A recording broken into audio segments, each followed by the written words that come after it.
If we think of protests as an unusual thing in Iranian life, then yes, we might think of what's going on here as a big change.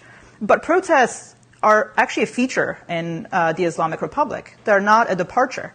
They're perhaps getting more attention today, and there's social media, so you see a lot more of, you see videos and footage and images, but they've been happening since the beginning of this regime, and actually going back to the early 20th century with the constitutional movement.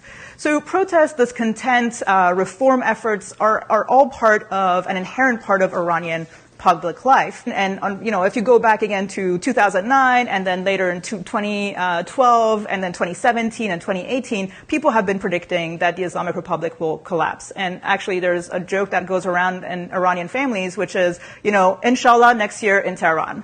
Right, but inshallah next year in Tehran has been sort of kicked down the road for 41 years. And the IRGC came out and took responsibility, kind of shockingly actually. It's not something they typically do. They're not an organization that is known for accountability, for taking responsibility.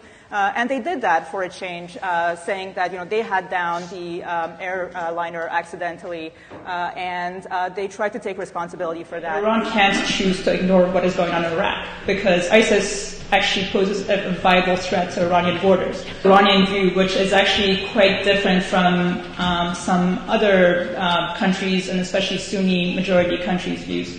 The Iranian Supreme Leader is said to have issued a fatwa, that is a decree prohibiting nuclear weapons. I have spoken to a number of Shia authorities in the past few years doing my research, and most of them, actually all of them, have said that on the use they are positive that it is prohibited by the Shia jurisprudence.